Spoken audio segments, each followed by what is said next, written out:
Welcome to quick review of Chevrolet Trax 2024. Chevy surprised everybody with their price, cool design, luxurious features, and turbocharged engine that came from lawnmower with new 2024 Chevy Trax. Let's start from the design. New Trax looks fantastic, especially in RS trim, but I find it attractive even in the cheapest LS trim that I call homeless trim.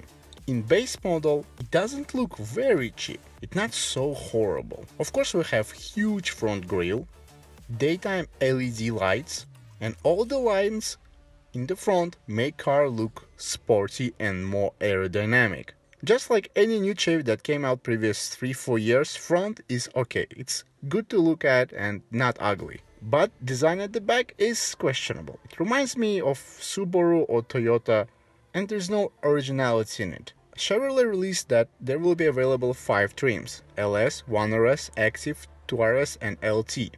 The base version LS, it will start from $21,500, and as standard it will have lane keep assist, lane departure warning, forward collision warning, intelligent high beam, automatic emergency braking, and front pedestrian braking. Also it will have Apple CarPlay and Android Auto, 8-inch screen and 17-inch wheels. And that's a lot of features for a base model. Also, in the interior you will have GM's attempt to copy everything that came for the last 2 years from Koreans. As soon as you look at the interior, first thing that comes in your mind is Kia or Hyundai, especially this long screen.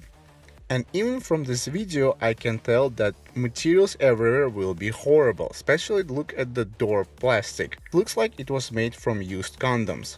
But everything here is spacious. Car is much bigger than the previous model, and with that size comes huge interior.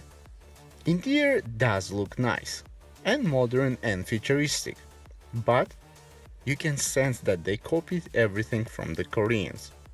The only original thing here is the air vents, and that's it. What really annoys me about this interior is the interior in the RS model.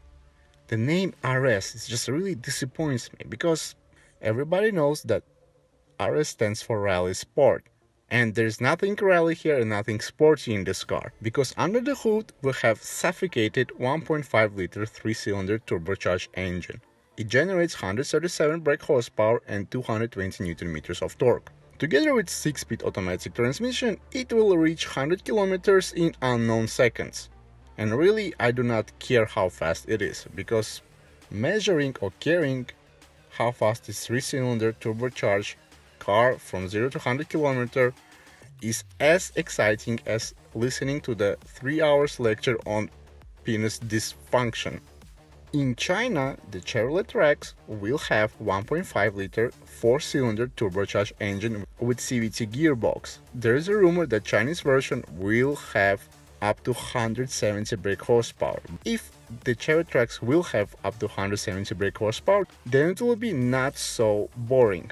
But already I don't feel very excited about this car. First of all, the engine.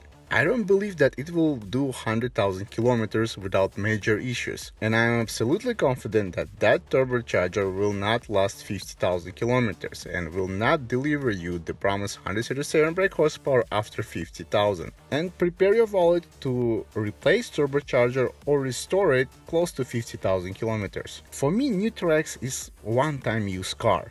Yes, it looks nice and handles very good like every other new subcompact SUV that came for the past 3 years from GM. Yes, and it's cheaper than previous Trax, but it will not last long as previous Trax. And about that price, $21,500. With today's markup that dealer charge, I don't believe that anybody will buy this car for this actual price in United States. But I do like how it looks, and I do like the wild colors that Chevrolet offers to its passengers. And it's very tech, it has all the features that you need. But future will show us was I right about that reliability or not, because I'm very confident that I am right. Thank you so much for watching. Tell me what you think about the new Chevrolet Trax. Please subscribe to my channel, take care, and bye bye.